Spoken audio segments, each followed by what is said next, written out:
Hey everyone, I have a broken Xbox 360 here. In this video, I plan to get it working. Now a few weeks ago, I purchased this Xbox 360 and was told it had red ring issues. I didn't have a way of testing it, so I purchased these power supplies on eBay, which I showed you in a previous video. I have since tested it and it does not work. My plan is to get it working, as well as install this Coolrunner RGH chip, and also at the end do a small cooling mod to it. So let's get started. I am going to speed through the disassembly first, removing the DVD drive, lifting it up, and removing the wires. Next, remove the fan shroud, unplug the cooling fan, and take it out. Removing the main board can be tricky. I want to be extremely careful not to pull up on the heatsink and break the thermal paste contact, which can cause cooling issues. By tilting the console, it usually falls out. Now inspect the mainboard and discover why this console is powering on with a red ring. Well, here's the problem. This capacitor filter has failed. I can tell by the discoloration at the top, along with the fact that the cap is slightly bulging from the board. It looks like a 1500 microfarad 16 volt.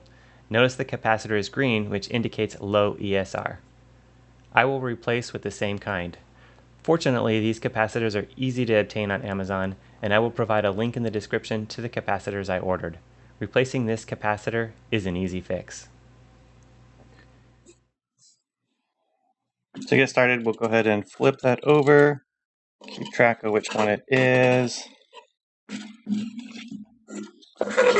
I'm looking at this board. So it's not that one, it is actually these two pins right here. So I will go ahead and add just a little bit of solder to those. There it goes. I think that one's got some on there. That one's doing better. Let's add some more to there. Okay. And I will go ahead and finish removing it now, since it is loose.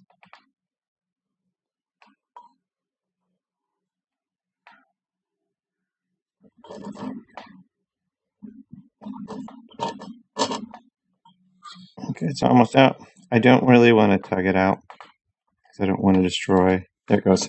That's completely out. Too bad. Let's see what the top of the board looks like here. There does not appear to be any leakage, although you can see where it expanded some. I will just go ahead and wipe it up with some isopropyl alcohol. So yeah, it doesn't look dirty at all, but we'll wipe that up. I don't want to force it because I don't want to rip any of the copper off. There it goes. And get that nice and flush completely there. Flip it over. And you can see the wires there. Let's just kind of bend them out a little bit. Make sure it's nice and tight.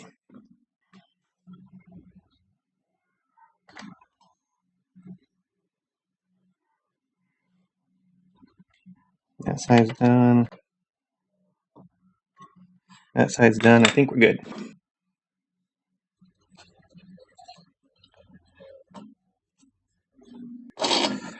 And we will just get right as close as we can there. And got the first one. Got the second one. Okay, I'm back with the chassis here. This does slide in.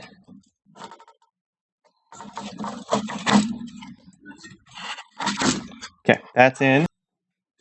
This is plugged in. HDMI cable's on. Oh, I never put this piece in.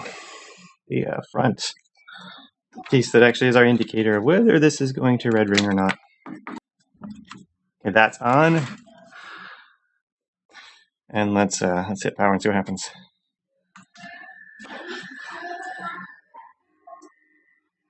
So we have green blinking light, but and it is still red ring. So that did not fix it. There are still additional issues. That was just one of the issues. Okay. Let's continue troubleshooting then. The next thing I am going to try is reflowing the board with hot air. I have an electric heat gun that I purchased from my local hardware store. This heat gun has low and high setting, which is important, and a 1500 watts should get the board hot enough to melt the solder under the surface components and restore any broken connections. Before I apply heat, I remove the large heat sinks and X-clamps. Wow, that is a lot of thermal paste, and it looks like the original thermal paste from the factory. Let's get that cleaned up.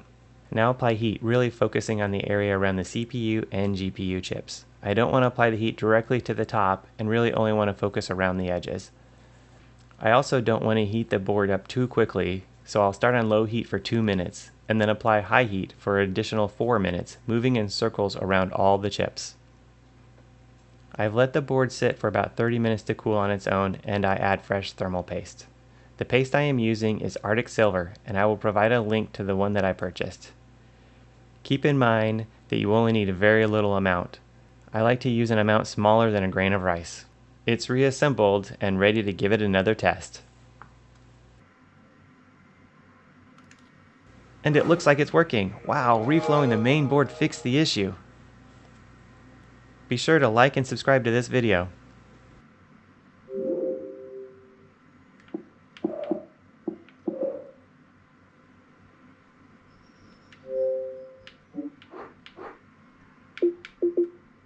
Now that I have it working, it's time to install the Coolrunner chip.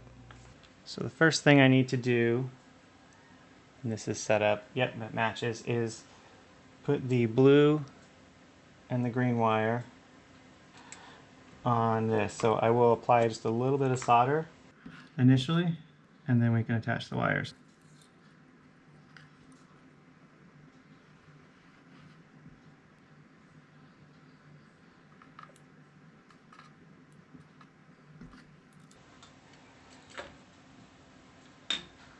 And the bottom one is blue.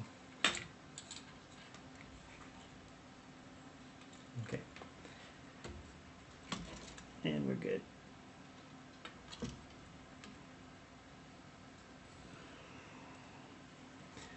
So it'll be 2 and then the 3 here, so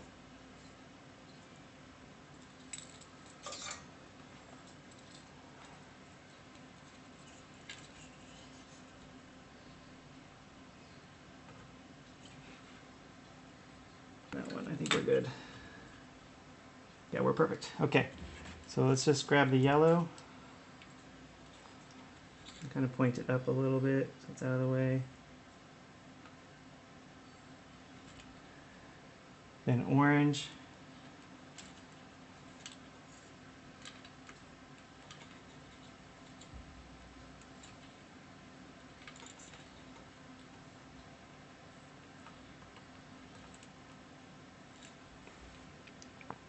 Then brown. Then we'll do the black and the red.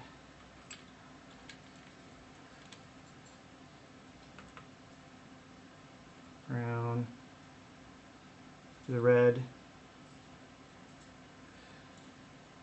get that underneath this orange one, and then we will do the black.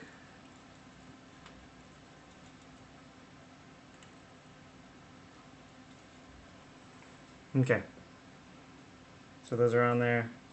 Here are the NAND programming wires attached. This is only temporary, and these wires were removed at the end of the project, so it doesn't need to look neat. With the wires attached, I now want to begin dumping the NAND with a JR programmer. The first thing I want to do is let's go ahead and plug this in here. We'll add our standby power. And then let's go ahead and plug in here. And when I do this, we should see the drivers loaded correctly. And they do, yes. It says right here, Executor JR Programmer. Okay, with it loaded, let's open up the JRunner and see if that loads. And it looks like it is loading. It found the Falcon Opus NAND type. Let's go ahead and choose Read NAND.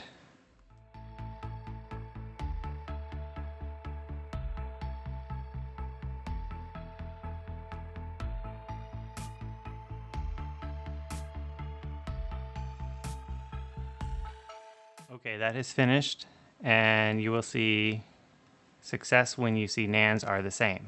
Okay, the next thing, let's go ahead and open up Coolrunner RGH chip. see what's in there. We've got the cables. Now it does come with fat cables and slim cables. I will use almost all of the fat cables, and I actually do use one wire from the slim cable. I replace it because it's a little bit longer, and so that gives me a different alternate point I use, and I'll show you that. And then here's the actual Coolrunner chip. So we can open that up, and the chip will actually install right there. When it's ready to go, and I'll rip off the tape and put it on there. I'm not quite ready to do that yet, but let's go ahead and open up the wires.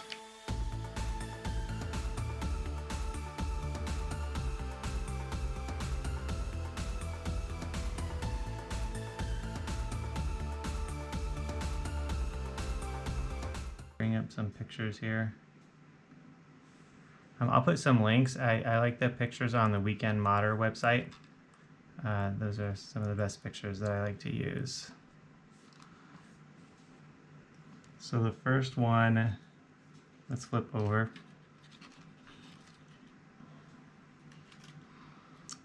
The board.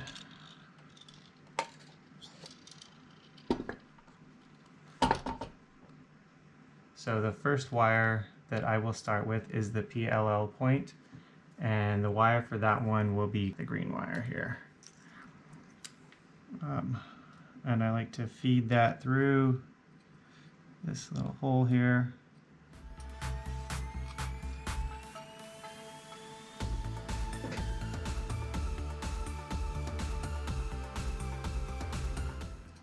It's about right. And then I'll pull the rest through once I actually get it soldered on there. So what I want to do is, let's put some flux on here. And this is going to be way too long, so I want to cut it down just so it's barely sticking out. I like to put it a little bit on the wire.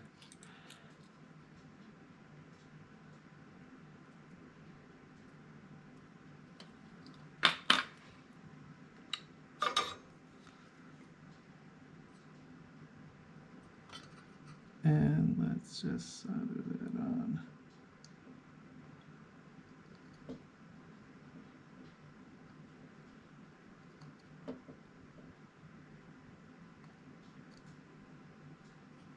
And that is on there. So then the next one is the reset point, and the reset point is blue wire, which is the second point right underneath the X clamp. There's a point that says DB7R2. It is right above that. So this is the DB7R2, and this is literally right above that. So let's grab some flux and stick that in there.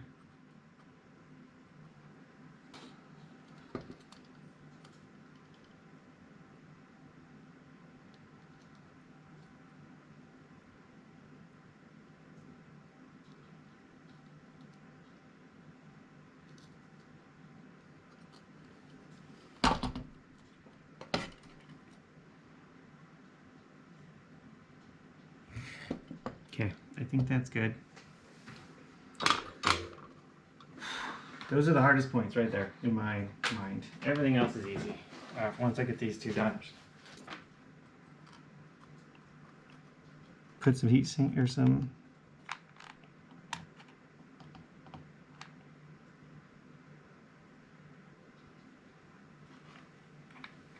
hot glue on that so it does not move.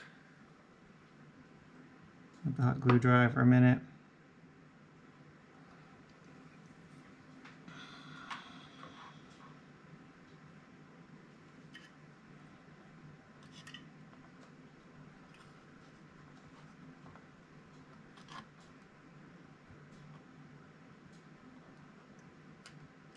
Do another piece of hot glue right about there. Maybe I can put some right here, and then a little bit further down.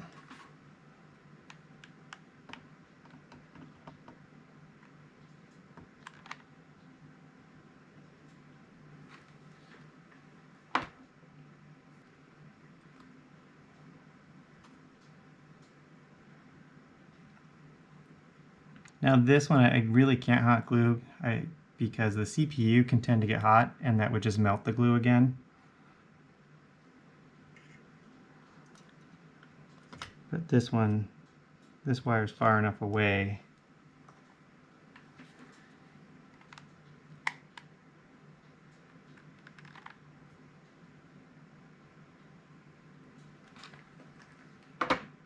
that I can hot glue.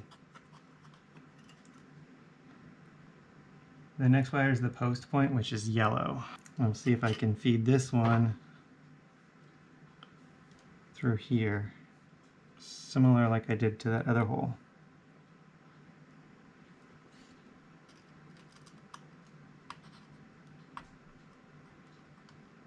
And I think this one's actually a little bit easier because there's not capacitors that are in the way. Let's pick the board up. And yeah, you can see the little wire sticking through right there, so I can grab that with the tweezers. Start to pull on it. And feed it through.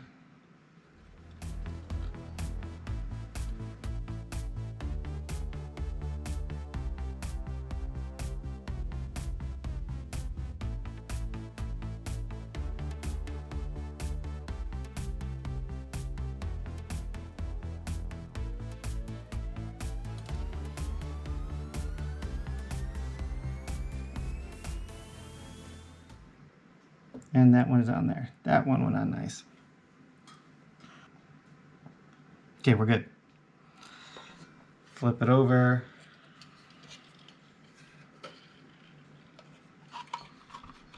And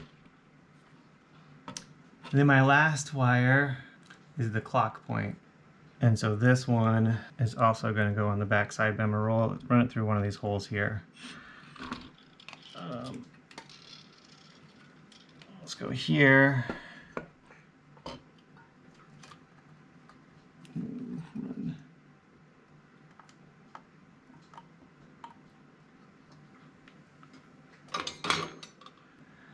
And power is on the top, and this is the fourth wire. So I have the third wire is green, so it's right next to that. I'm going to actually flip the board around.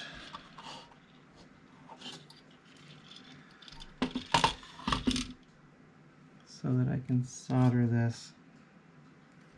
this direction without messing with the other wires, and I can easily remove those.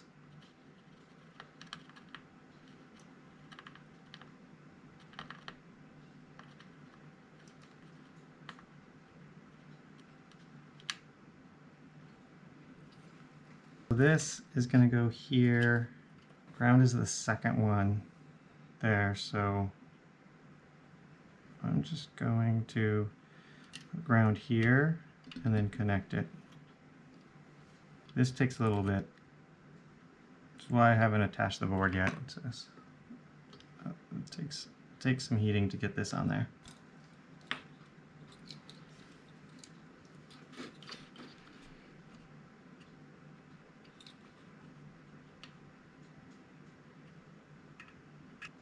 And there it goes.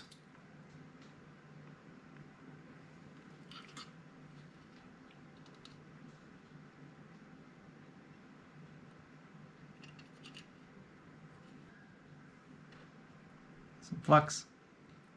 And I just need to do the 3.3 ground A, B, C, D.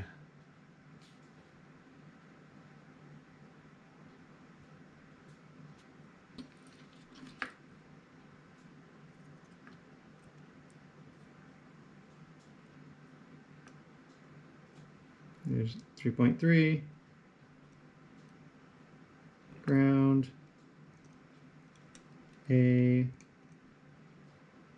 B,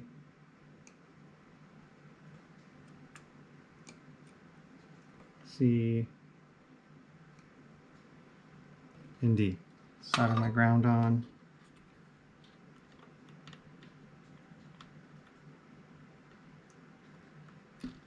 Let's grab 3.3 volts.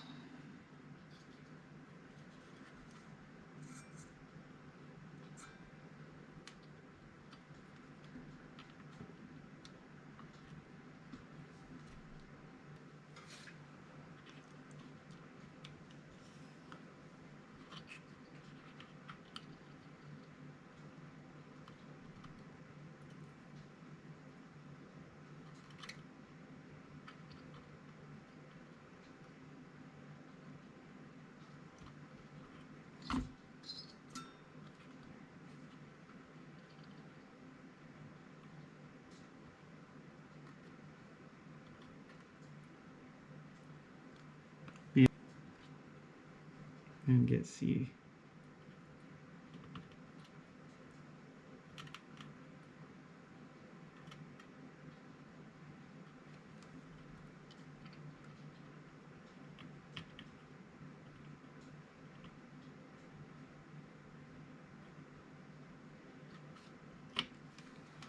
Connect this back up.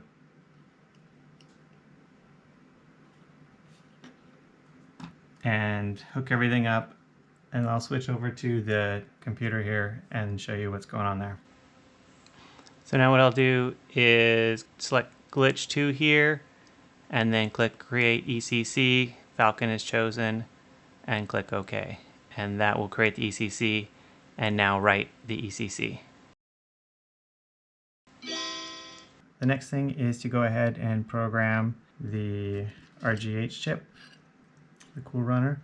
So actually I have two programmers, so this one I will plug into here and then plug in the USB into that one. And then we'll come over here and choose Advanced Custom NAND CR Functions, and then XSVF RGH 1.2, if you mad, matrix this one, XSVF, and then let's start with 19. Okay, and then hit run. Now it's time to power it up, so let's go ahead and remove the USB cable there. I've disconnected the power. We can plug in the network, plug in the video,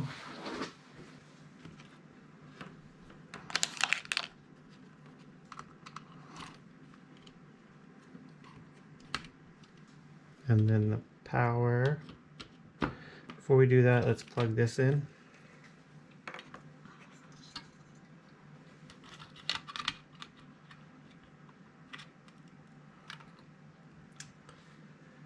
And let's also connect the fan.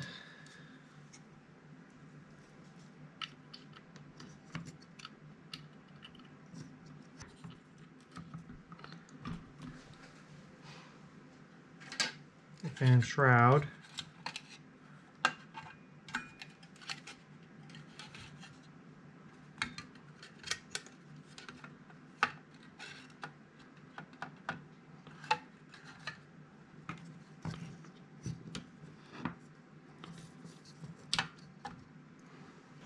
Now we can plug this in for power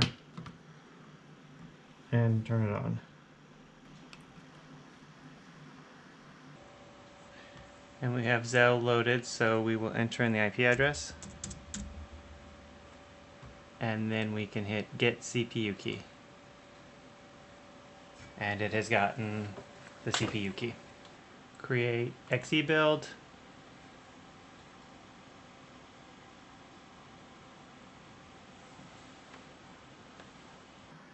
So after getting that, I can power off and unplug the network cable. Let's go ahead and unplug power.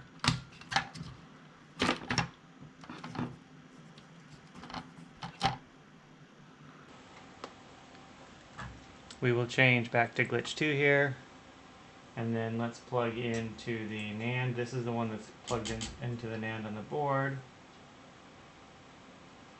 Put that in, give it some power,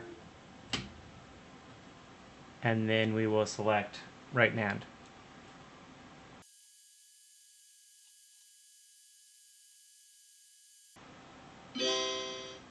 Okay, that's done flashing. So I can go ahead and disconnect here.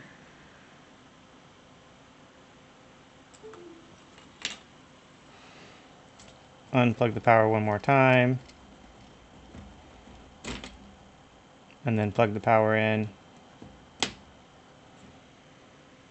HDMI is still connected. The network is disconnected now at this point. Boot it up and it should boot to the dashboard. You'll see the Green light flashing, that's doing the reset glitch. It looks like that time it probably isn't going to take. Let's turn it off. Give it a minute. And we'll try again.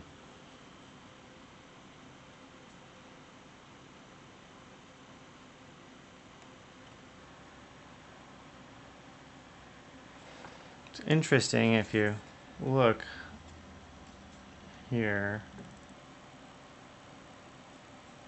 where the, oh, and there it goes, red light.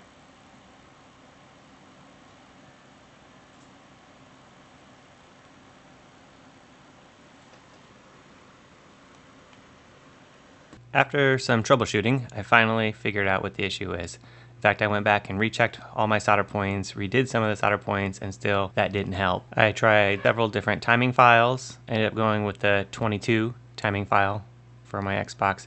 But ultimately what the issue was is that if I go back and scroll up through the history here until I uploaded several different timing files along the way, 27, 17, none of those were working. But what I found was I had originally, for whatever reason, this was selected as JTAG. So when I switched that to glitch 2, which is what I should have had been using, and then also checked mark the CR4 box. So I think this stands for Coolrunner 4, and which happens to be what I was using. I didn't know that. From my understanding, this will load a firmware that runs just a little bit faster for the CR4 and works better with the glitch 2 and the Coolrunner, that version I happen to be using. Once I set that and rebuilt my XE image and wrote the NAND, it started booting, insta-booting flawlessly.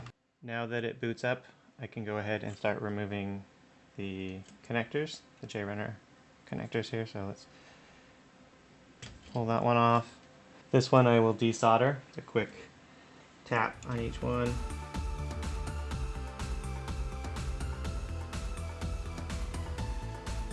Just like that. Let's use some isopropyl alcohol to clean up.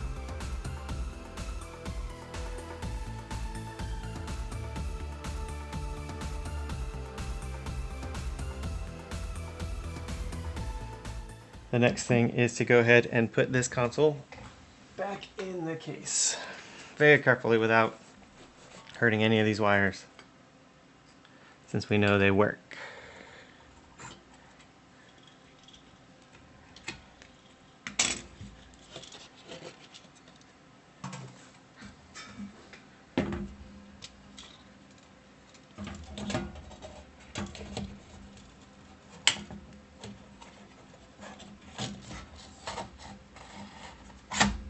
Install the fan.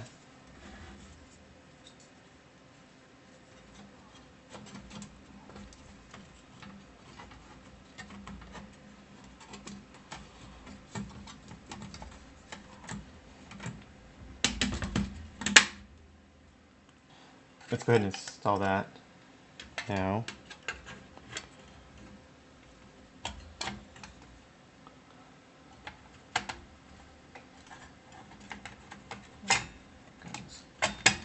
In there like that. And there's no pressure on the wires there, so we're good. Now let's install the DVD.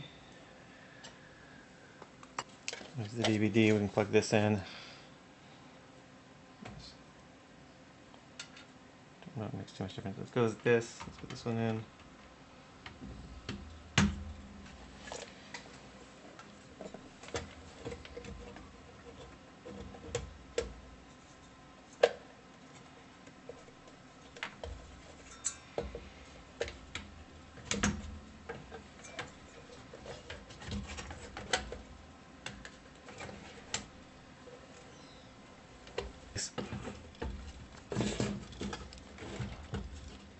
I'll put those 3 screws in.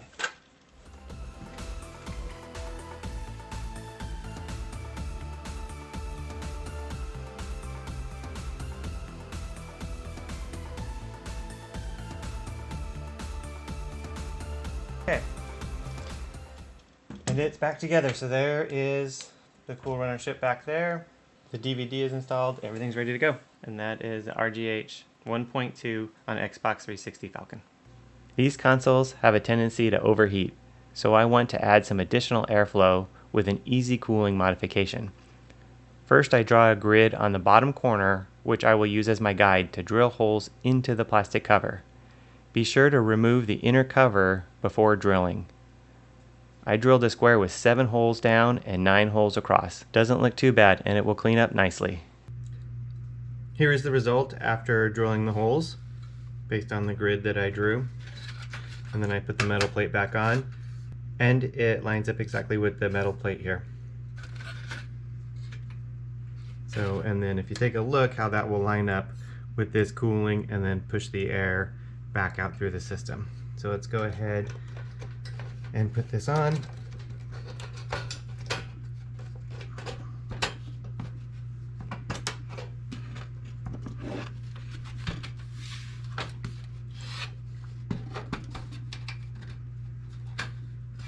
Get everything to line up.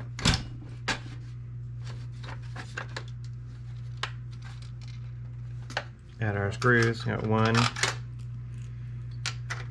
2, 3,